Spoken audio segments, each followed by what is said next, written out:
Good morning, सुप्रभात, वंदे मातरम विद्यार्थी मित्रों। मैं आनंद सर एक बार फिर से अपने YouTube channel make account easy with Anand sir में आपका हार्दिक स्वागत करता हूं। दोस्तों, लास्ट वीडियो तक हमने क्वेश्चन नंबर 8 तक देखा था, यानी इससे पहले जो 6-7 वीडियो हुए हैं उसमें शुरुआत के जो 2 वीडियो थे वो थियरी के थे, उसके बाद के जो 2 वीडियो थे वो महत्वपूर्ण हिसाबी असरे और प्रश्न को हल करने के महत्वपूर्ण स्टेप उसके थे। उसके बाद के जो 2 वीडियो थे, यानी कुल मिलाकर हमने 6 वीडियो देखा है, उसमें हमने उदाहरण नंबर 18 और क्वेश्चन नंबर 8 किया था। आज हम लोग करने वाले हैं क्वेश्चन नंबर 11। 9 और 10 बीच में गैप रखे हैं क्योंकि 11 और 12 ये पहले 8वें से ही जुड़ा हुआ प्रश्न है, एक जैसे ही प्रश्न है, तो इसलिए हम आज करने वाले हैं क्वेश्चन नंबर 11, पेज नंबर 210। कोशिश करूंगा कि आपके स्क्रीन पर दिखाई दे, लेकिन उससे पहले मैं आपको बता दूं कि मैंने उसके लिए खाते बना दिए हैं, पहले से ही रेडी है। क्वेश्चन नंबर 11 के लिए पुनः मूल्यांकन खाता, साझेदारों का पूंजी खाता, रोककर ऑब्लिक बैंक खाता और प्रवेश के बाद की नई पक्की तलपट। अब आपके स्क्रीन पर दिखाई देगा क्वेश्चन नंबर 11, पेज नंबर 210।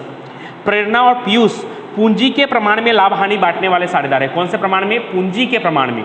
तो पूंजी आप देख सकते हैं, प्रेरणा का पूंजी दिया हुआ है 50,000 और पीयूष का पूंजी दिया हुआ है 1,50,000। 50,000 और 1,50,000। 50,000 और 1,50,000 को जब आप 50,000 के पहाड़े से काटेंगे तो 50,000 एकम 50,000 और 50,000 तिहाई 1,50,000, यानी कितना होगा? 1:3। ऊपर आपको प्रश्न के ऊपर लिखा हुआ दिखाई देगा। या तो फिर आप ऐसा भी कर सकते हैं कि दोनों पर 4-4 जीरो कॉमन है, 4-4 जीरो निकाल देंगे तो 5 और 15 आएगा। 5 और 15 आएगा तो 5 के बारे में आएगा 5 एकम 5, 5 तिहाई 15, यानी उनका पूर्णानुपात कहलाएगा 1:3। उसके बाद पूंजी दायित्व में देख सकते हैं आप, पूंजी दिया हुआ है, अनामत फंड दिया हुआ है, लेनदार और चुकाना बाकी खर्च, जिसमें अनामत फंड पे सही का निशान लगाया है क्योंकि वो हमें बांटना है। संपत्ति लेना साइड में मकान, फर्नीचर, यंत्र, स्टॉक, देनदार, रोकड़ बैंक और मिलना बाकी आय दिया हुआ है। समायोजन में देखते हैं तो सबसे पहले लिखा हुआ है कि तारीख 31/3/16 के दिन पोइणी को लाभ में 1/5 भाग देने की शर्त पर प्रवेश दिया। 3 साझेदार है, पहले वाला साझेदार है प्रेरणा, उसको हम पी नाम देंगे, ये पहले से ही लिखा हुआ था। P1, P2 पीयूष को और पोइणी को P3 नाम देंगे।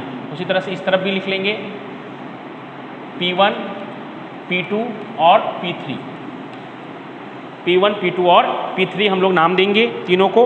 पहले वाले जो पुराने हैं उनको P1, P2 और जो पोइणी है उसको P3 नाम देंगे। ऐसा शॉर्टकट में भी हम नाम दे सकते हैं। अब पहला, पोइणी पूंजी के रूप में 62,500 और अपने भाग की ख्याति 24,000 रोककर लाई। इतना जो लिखा हुआ है अभी आधा लाइन बाकी है, लेकिन इतना लिखा हुआ है, ये प्रश्न 8 में भी लिखा हुआ था, तो इतना तो कॉमन है। तो पहले इतने का रोजनामचा लिख देते हैं। रोजनामचा लिखने के लिए नहीं कहा होता है, देखिए आज भी नीचे देख सकते हैं आप, उपरोक्त जानकारी पर से आवश्यक खाते तैयार करके नई पक्की तलपट तैयार कीजिए।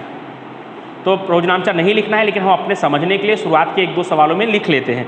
जो बेसिक रोजनामचा है, जो पार्ट 4 से कुछ अलग है, वो लिख लेते हैं। तो क्या लिखा है कि पोइणी पूंजी के रूप में कितना लाएगी? 62,500। ऐसा रोज ही लिखा होगा, साझेदार का नाम चेंज होगा, तो मैंने पहले से ही जो रोजनामचा लिखा था वही लिखा हुआ है। रोकड़ खाता उधार और किसके पूंजी खाते का? तो पोइणी को क्या नाम दिया हमने? P3 के पूंजी खाते का। कितना तो 62,500, 62,500। चलिए, ऐसा करने से क्या है, आपको प्रश्न नहीं दिखाई देगा, तो पहले हम पूरा प्रश्न पढ़ लेते हैं, फिर मैं एक बार और अच्छे से आपको समझा दूंगा।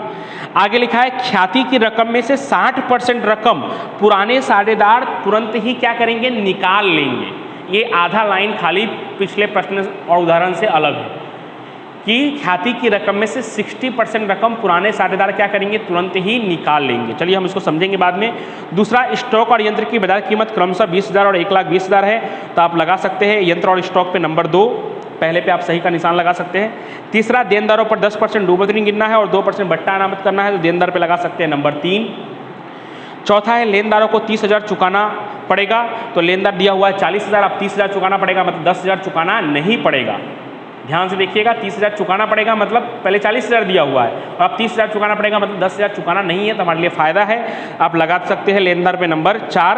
पाँचवा, मकान की कीमत में 15% और फर्नीचर की कीमत में 20% वृद्धि करना है, तो मकान और फर्नीचर पे नंबर 5। और छठा, 400, सॉरी वहाँ 400 नहीं 460 है, सुधार लीजिएगा, नई बुक में सही दिया है, पुरानी बुक में 400 लिखा है, उसके हिसाब से आंसर में डिफरेंस आता है, तो उसको ठीक कर लीजिएगा। 460 मजदूरी का चुकाना बाकी है जो बही में नहीं लिखा है, ठीक है, तो वो उसी पर सही का निशान लगा देंगे, क्योंकि बही में नहीं लिखा हुआ है तो उसी पर सही का निशान लगा देंगे। या तो चुकाना बाकी खर्च पे भी आप लगा सकते हैं, उसमें भी आप जोड़ सकते हैं, या अलग से भी लिख सकते हैं, ठीक है। चलिए अब ये प्रश्न पूरा हो गया, तो अब आपकी स्क्रीन पर से प्रश्न हट जाएगा, हम बारी बारी से करते हैं। तो पहला हमारा बेसिक स्टेप जो 3 स्टेप है वो करते हैं। तो पहला स्टेप पूंजी खाते के जमा में और रोकड़ खाते के उधार में क्या लिखेंगे, शेष आगे लाए। कहाँ से, तो पक्की तलपट के पूंजी दायित्व में आपको पूंजी मिलेगा। P1 का दिया हुआ है 50,000 और P2 का दिया हुआ है 1,50,000 और उसी के हिसाब से हमने अनुपात निकाल लिया है 1:3, क्योंकि कहा था कि पूंजी के अनुपात में लाभ हानि बांटने वाले साझेदार हैं। P3 के खाने में डैश। रोकड़ खाते के उधार में शेष आगे लाए, तो रोकड़ बैंक आपको दिखाई देगा, संपत्ति लेना में 8,250। तो ये आपका पहला स्टेप पूरा हो गया। दूसरा स्टेप था अनामत बांट देंगे, पुराने साझेदारों के बीच पुराने अनुपात में बांटकर पूंजी खाते के जमा में लिखेंगे। तो अनामत में देख सकते हैं आप, पूंजी दायित्व में एक ही अनामत दिया है, अनामत फंड।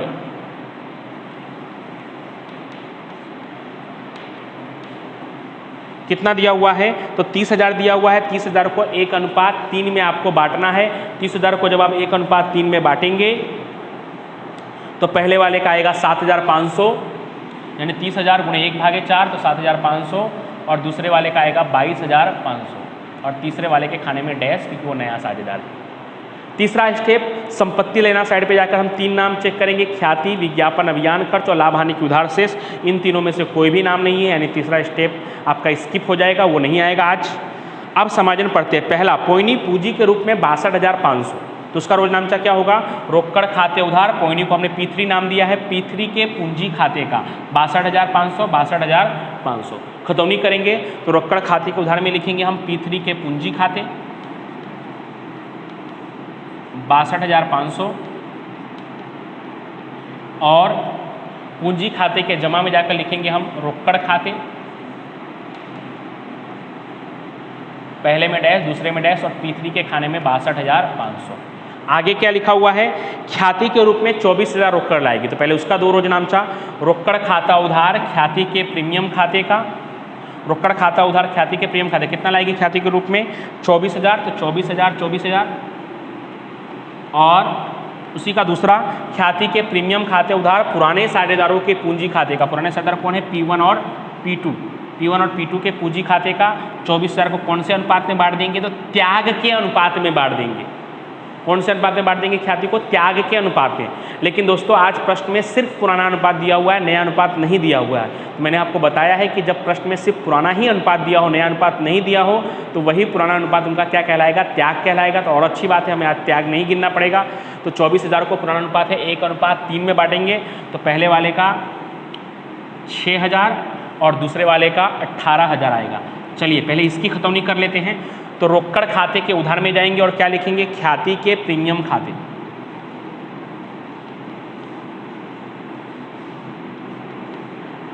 कितना, तो 24,000, और फिर दूसरा रोज नाम चाहे ख्याति के प्रीमियम खाते उधार पूंजी खाते जमा। पूंजी खाते के जमा में जाकर लिखेंगे ख्याति के प्रीमियम खाते, तो कितना, तो पहले वाले का 6,000 और दूसरे वाले का 18,000, तीसरे वाले के खाने में डैश। लेकिन इतना तो हमने क्वेश्चन नंबर 8 और उदाहरण नंबर 22 में भी सीखा था। लेकिन नया क्या है, तो आधा लाइन इसमें नया है जो आगे लिखा हुआ है कि ख्याति की रकम में से 60% रकम पुराने साझेदार तुरंत निकाल लेंगे। निकाल लेंगे मतलब रोकड़ क्या होगा, आएगा कि जाएगा, तो जाएगा। नया साझेदार लेकर आया था तो आया था, तो रोकड़ आता है तो रोकड़ खाते उधार, रोकड़ जाएगा तो रोकड़ खाते जमा होगा। लेने वाले कौन है, पुराने साझेदार। तो रोज नामचा का नियम, लेने वाला उधार, रोकड़ जाता है तो रोकड़ जमा। यानी पुराने साझेदार कौन है, P1 और P2। P1 और P2 के पूंजी खाते उधार और रोकड़ जाता है रोकड़ खाते जमा। वहाँ जगह नहीं है तो मैं यहाँ लिख दे रहा हूँ D, रोज नामचा D जो नया है आज के लिए। क्या होगा, कौन लेने वाला है, तो पुराने साझेदार क्या करेंगे, निकाल लेंगे। तो वो लोग लेने वाले हैं P1 के पूंजी खाते उधार, P2 के पूंजी खाते उधार, और रोकड़ जाता है तो रोकड़ खाते जमा। कितना निकाल लेंगे, तो 60% निकाल लेंगे। ख्याति का 60%, ख्याति कितना था 24,000। 24,000 का जब आप 60% करेंगे तो कितना आएगा, 14,400। कौन से अनुपात में निकाल लेंगे, तो वो भी त्याग के ही अनुपात में करेंगे, या तो फिर 60% उनका जो आपने बांटा था 6,000 18,000, इसका भी आप 60% कर देंगे तो भी चलेगा। और नहीं तो फिर 14,400 को आपको बांट देना होगा। कौन से अनुपात में, तो वही त्याग के अनुपात में। और त्याग का अनुपात निकालने की जरूरत नहीं है क्योंकि नया अनुपात दिया हुआ है, तो पुराना अनुपात ही त्याग का अनुपात कहलाएगा। और जब त्याग के अनुपात में इसको आप बांटेंगे तो पहले वाले का 3600 आएगा और दूसरे वाले का 10,800 आएगा। अब इसकी खतौनी कर देते हैं। पूंजी खाते के उधार में जाएंगे और क्या लिखेंगे, रोकड़ खाते। P1 के खाने में 3600, आप यहाँ भी देख सकते हैं 6,000 का 60% करेंगे तो भी 3600 और 18,000 का 60%, 18 छक 108, 10,800। और रोकड़ जाता है तो रोकड़ खाते के जमा में लिखेंगे, यहाँ पे क्रॉस एंट्री P1 और P2 का नाम लिखेंगे, जमा में जाकर उधार वाले का नाम, P1 के पूंजी खाते और P2 के पूंजी खाते। कितना, तो 3600 और 10,800। बस दोस्तों, तो आज इस सवाल में जो नया पॉइंट था इतना ही था। इसके ऐसा कोई उदाहरण तो नहीं है, इसी को आप एक बार फिर से कर लीजिएगा। तो प्रश्न 8 से कुछ भी नया नहीं है, बस ये एक जो एंट्री है, ये जो मैंने इधर लिखा है ये एंट्री, यही प्रश्न नंबर 8 से अलग है। बाकी जितना प्रश्न नंबर 8 में था उतना ही है। उल्टे इसमें तो और अच्छा है कि आपको त्याग का अनुपात भी नहीं ज्ञात करना है। उसके बाद से फिर आपका चालू हो जाएगा पुनः मूल्यांकन। आपको लगता है लाभ हो रहा है तो जमा में, नुकसान हो रहा है तो उधार में। रोजनामचा भी मैंने आपको समझाने के लिए ही लिखा है, प्रश्न में रोजनामचा लिखने के लिए नहीं कहा है, यानी आपको भी एग्जाम में रोजनामचा लिखने की ज़रूरत नहीं है। लेकिन अभी शुरुआत के सवाल है इसलिए आपको समझाने के लिए मैंने लिख दिया है, तो अभी आप नोटबुक में लिख लीजिएगा। चलिए अब शुरू करते हैं दूसरा समाधान। स्टॉक और यंत्र की बाजार कीमत 20,000 और 1,20,000 है। तो पहले हम लोग संपत्ति लेना में लिख देते हैं, ऊपर से भी लिख देंगे तो भी कोई बात नहीं। स्टॉक 20,000 और यंत्र कितना बोला है गिनने के लिए, 1,20,000। अब चेक करते हैं कि पहले से कितना था। तो पहले से आप देख सकते हैं, पहले से स्टॉक था 17,500 और अब कितना हो गया है 20,000। तो क्या हुआ है, हमें फ़ायदा हुआ है। तो फ़ायदा हुआ है तो पुनः मूल्यांकन के जमा में कितने का फ़ायदा हुआ है, तो 3500 का। उसके बाद यंत्र पहले से था 1,07,500, अब हो गया है 1,20,000, तो इसमें भी फ़ायदा हुआ है। यंत्र खाते 12,500 का फ़ायदा हुआ है। उसके बाद तीसरा समायोजन, देनदार पर 10% डूबत ऋण अनामत और 2% बट्टा अनामत। पहले यहाँ पे हम गिन लेते हैं, जितना आएगा उतना हम नुकसान मानकर पुनः मूल्यांकन के उधार में लिख देंगे। तो देनदार दिया हुआ है पहले से 30,000, उससे पहले डूबत ऋण अनामत गिनना है। तो डूबत ऋण अनामत कितना दिया हुआ है, कितना परसेंट गिनना है, 10%। 30,000 का 10% करेंगे तो कितना आएगा, 3,000, घटा के यहाँ लिखेंगे तो 27,000। और फिर बट्टा अनामत गिनना है 2%, तो 27,000 का 2% करेंगे आप तो 540। 540 जब आप 27,000 में से माइनस करेंगे तो 26,460। और ये जो डूबत ऋण और बट्टा अनामत दोनों हमारे लिए नुकसान है, पुनः मूल्यांकन खाते के उधार में लिखेंगे। डूबत अनामत खाते 3,000, बट्टा अनामत खाते 540।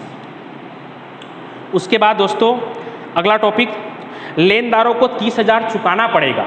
तो लेनदार पहले से कितना दिया हुआ है, 40,000 दिया हुआ है। अब मैं कितना लिख दे रहा हूँ, 30,000 पूंजी दायित्व में। पहले से 40 से आप 30,000 चुकाना पड़ेगा, मतलब कि 10,000 चुकाना नहीं है। और चुकाना नहीं है तो हमारे लिए क्या है, फ़ायदा है। तो पुनः मूल्यांकन खाते के जमा में लिख देंगे, लेनदार खाते 10,000। अगला पांचवा, मकान की कीमत में 15% और यंत्र की कीमत में 20% की वृद्धि कीजिए। तो दोनों के दोनों हमारे लिए फ़ायदा है। मकान में 15% और सॉरी यंत्र नहीं, फर्नीचर में 20%। तो मकान कितना दिया है, 90,000।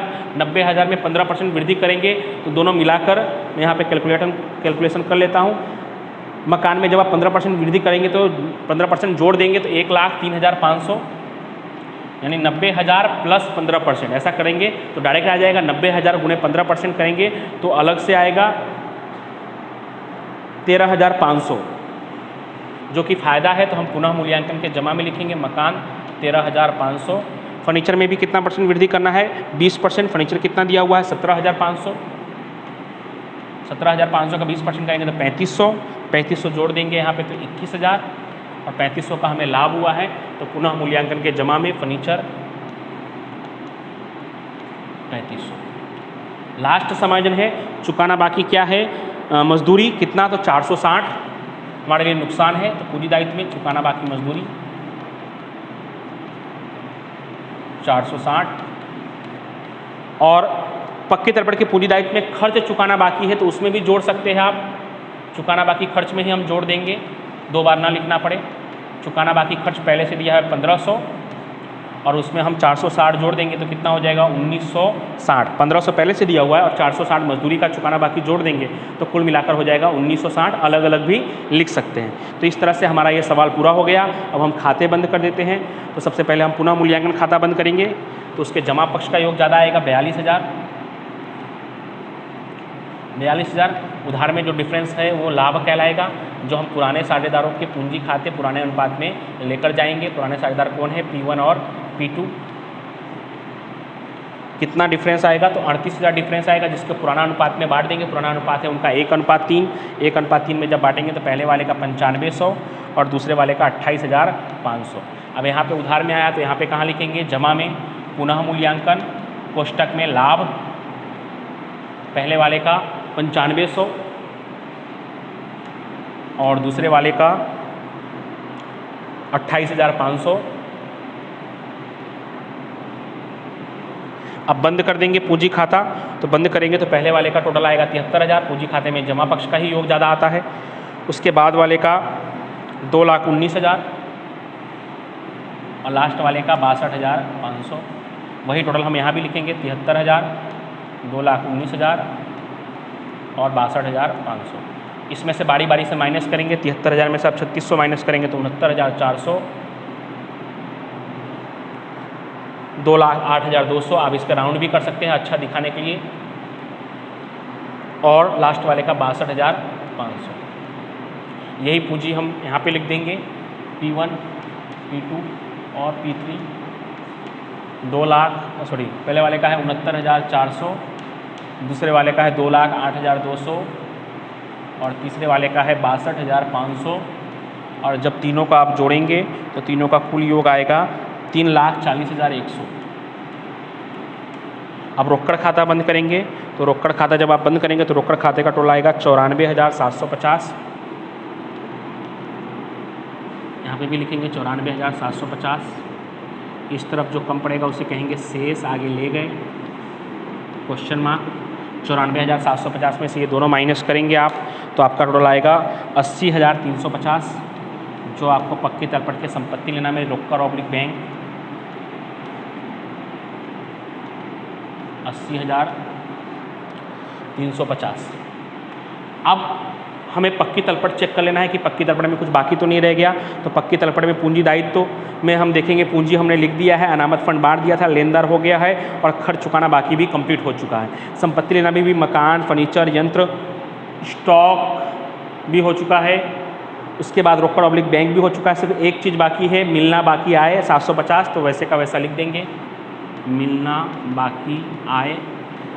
एक बार चेक जरूर कर लीजिएगा आप, जो बाकी रह गया है वो सेम टू सेम देखकर हमें लिख देना है। अब टोटल करेंगे हम लोग, दोनों पक्षों का टोटल आएगा 3,72,060। 3,72,060। 3,72,060। तो इस तरह से आप देख सकते हैं कि आपके स्क्रीन पर मैंने क्वेश्चन नंबर 11 पूरा करवा दिया है। क्वेश्चन नंबर 11 और क्वेश्चन नंबर 8 में बस इतना ही फ़र्क है कि वो जो नया साझेदार ख्याति लेकर आया था उसे पुराने साझेदार क्वेश्चन नंबर 8 और बाकी सभी प्रश्नों में बांट लेंगे। इस प्रश्न में क्या हुआ है कि बांट लेने के बाद वो 60% रकम रोककर क्या कर रहे हैं, निकाल ले रहे हैं। तो उसका एक रोजनामचा और उसकी जो असर है वही नया है, बाकी सेम टू सेम 8वें प्रश्न की तरह ही है। तो इसको अच्छी तरह से लिख लीजिएगा और इसी को होमवर्क के रूप में मुझे वापस सेंड करिएगा। Thank you so much.